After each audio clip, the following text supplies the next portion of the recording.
महाकाय सूर्यकोटि समप्रभ निर्विघ्नं कुरु मे देव सर्वकार्येषु सर्वदा।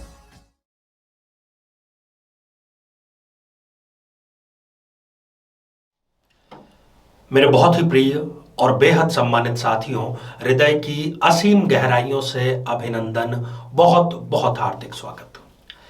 साथियों, इस विशिष्ट श्रृंखला में हम प्रत्येक लग्न के बारे में चर्चा कर रहे हैं, खास तौर पर निःसंतानता से जुड़े एक बहुत प्रमुख और बहुत ही ज्वलंत मुद्दे पर। बहुत बड़ी संख्या में ऐसे हमारे पास में दंपत्ति आए थे जिन्होंने कहा कि गुरुजी, एक दो नहीं बल्कि तीन बार हमारे आईवीएफ जो है वो असफल रह चुके हैं और हम दोनों इतने टूट चुके हैं। और यदि हमें पहले ही इस बारे में पता होता कि हमारी सफलता की दर कितनी है तो हम अपना इमोशन, अपना पैसा, अपना समय वहां बर्बाद नहीं करते। तो क्या ऐसा कोई माध्यम है जिससे यह जाना जा सके कि आईवीएफ की जो सफलता दर है वो आपके केस में कितनी है?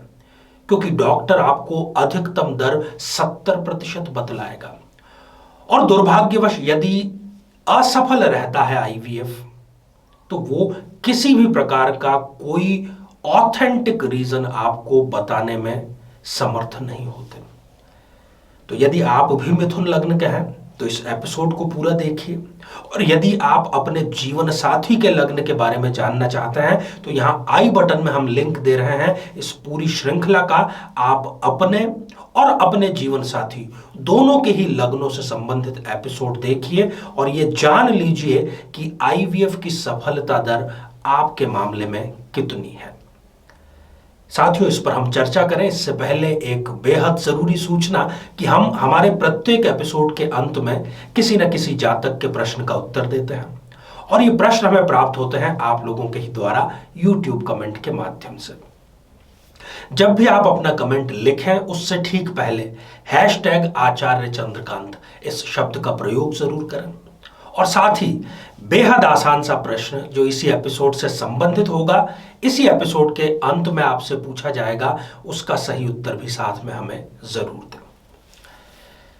साथियों, 7 प्रमुख ग्रहों में से यदि किसी अकेले ग्रह में इतना मादा, इतनी ताकत है कि वो अपने बलबूते व्यक्ति को संतान सुख प्रदान कर सकता है तो उसका नाम है गुरु या बृहस्पति।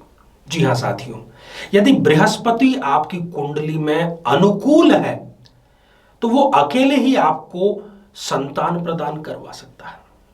लगभग आधे से अधिक सफलता गुरुदेव पर निर्भर करती है। तो आइए साथियों, बिना किसी देरी किए मिथुन लग्न की जन्म पत्रिका में आईवीएफ की सफलता का दर पहचानने का प्रयास करें। साथियों, ये आप स्क्रीन पर जो जन्म पत्रिका देख पा रहे हैं 3 नंबर से ये प्रारंभ हो रही है, इसलिए यह है एक मिथुन लग्न की जन्म पत्रिका और पंचमेश अर्थात संतान के कारक इस जन्म कुंडली में बनेंगे शुक्र देव। सबसे पहले मैं बृहस्पति की 3 स्थितियां बतला रहा हूं, वो तीनों में से यदि कोई एक भी स्थिति आपकी जन्म पत्रिका में है तो आपके 50% सफलता तो बिल्कुल तय है। सबसे पहली बात, यदि बृहस्पति केंद्र में या त्रिकोण में अवस्थित है, विराजमान है। दूसरी स्थिति, यदि गुरुदेव जो है वो उच्च के हैं अर्थात कुटुंब भाव में, यहां पर जहां पर 4 नंबर का आप अंक लिखा हुआ देख रहे हैं, विराजमान है तो। और तीसरी स्थिति, यदि लग्न में, नवम भाव में या 11वें भाव में, यहां पर यदि गुरुदेव विराजमान है तो वो अपनी स्पष्ट, सीधी और पूर्ण दृष्टि से पंचम भाव को देख रहे हैं। इन तीनों में से यदि कहीं पर भी विराजमान है तब भी 50% आपके तय है। 50% आप यहां पर लिख लीजिए। अब आ जाते हैं पंचमेश की स्थिति पर। आप ये दृष्टिपात करें कि आपकी जन्म पत्रिका में यदि शुक्र सूर्य के साथ में नहीं है तो आप 10% और इसमें जोड़ लीजिए तो ये आपके 60% हो जाते हैं। दूसरी स्थिति, यदि शुक्र देव त्रिक स्थानों पर नहीं है, अर्थात छठे, 8वें या 12वें भाव में नहीं है, तो और आप इसमें 10% जोड़ लीजिए। तीसरी स्थिति, यदि पंचमेश शुक्र, राहु, केतु या शनि, इन तीनों में से किसी के भी साथ में यदि युति नहीं कर रहे हैं, तब आप और इसमें 10% जोड़ लीजिए। चौथी स्थिति, यदि शुक्र कन्या राशि में नहीं है, क्योंकि कन्या राशि में शुक्र हो जाते हैं नीच के, अर्थात जहां पर 6 नंबर लिखा हुआ है वहां पर शुक्र देव नहीं है, तो आप 10% और जोड़ लीजिए।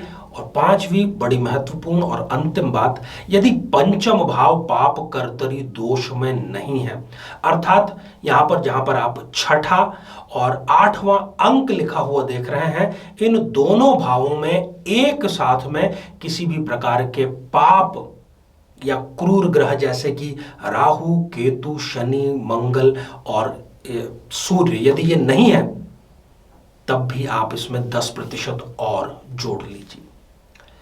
इस प्रकार से आप अपना स्वयं का प्रतिशत कैलकुलेट कर सकते हैं और अपने जीवन साथी का भी आपको देखना है, क्योंकि संतान जो है वो किसी एक के बस की बात नहीं है। ईश्वर ने संतान प्राप्ति की जो प्रक्रिया है उसमें पुरुष और स्त्री दोनों का योगदान बराबर रखा है। तो आप सबसे पहले तो जब विवाह करते हैं तब यदि कुंडली ठीक से मिलाते हैं, पंचम भाव को ठीक से मिलाते हैं, तो निसंतानता की नौबत आ ही नहीं सकती। और यदि इस प्रकार की कोई स्थिति है तो उसको हम कैलकुलेट कर सकते हैं। फिर आपको चाहे संतान गोद लेने का डिसीजन लेना हो, आईवीएफ करवाने का डिसीजन लेना हो, आईयूआई कराने का डिसीजन लेना हो, इक्सी कराने का डिसीजन लेना हो, या किसी भी अनौपचारिक या औपचारिक विधि का आपको सामना करना हो, तो आप बेहतर डिसीजन ले सकते हैं, ताकि बाद में आपको निराशा का सामना नहीं करना पड़ेगा। आइए साथियों, अब आज का कमेंट ले लिया जाए। आज हमने कमेंट शामिल किया है प्रियांशु प्रिया जी का, जो कि उन्होंने लिखा है सहरसा बिहार से। आपने पूछा है कि आपकी शादी कब होगी। आपकी जन्म पत्रिका में सप्तमेश शनि स्वग्रही हैं परंतु अकेले हैं। जब भी कोई ग्रह स्वग्रही और अकेला अपने ही घर में विराजमान होता है तो वो प्रायः उस घर में नाश करने का, उसको समाप्त करने का, नेगेटिविटी का कार्य करता है। इसलिए विवाह में आपके देरी कर रहा है। आपको नियमित रूप से अमावस्या का व्रत करना चाहिए, से शीघ्र विवाह का रास्ता आपके प्रशस्त होगा। साथियों, अब आज का बेहद ही आसान सा प्रश्न। आज हमने चर्चा की मिथुन लग्न में आईवीएफ की सफलता की। मिथुन लग्न में पंचमेश कौन सा ग्रह होता है? साथियों, श्रृंखला हमारी जारी है। आप लोगों से इसी प्रकार के स्नेह की हम अपेक्षा करते हैं। आप सभी स्वस्थ, समृद्ध और शांतिपूर्वक जीवन व्यतीत करें। नमस्कार। जीवन में किसी समस्या का सामना कर रहे हैं, जैसे कि शादी में देरी होना, पति पत्नी में मनमुटाव या तलाक तक की नौबत आ जाना, संतान का प्राप्त न हो पाना, नौकरी या धन प्राप्ति में बाधा आना, जीवन के प्रत्येक क्षेत्र में किसी न किसी प्रकार की बाधा आना, तो आज ही अपनी जन्म पत्रिका का संपूर्ण विश्लेषण करवाएं और पाएं समस्या से सदैव के लिए मुक्ति।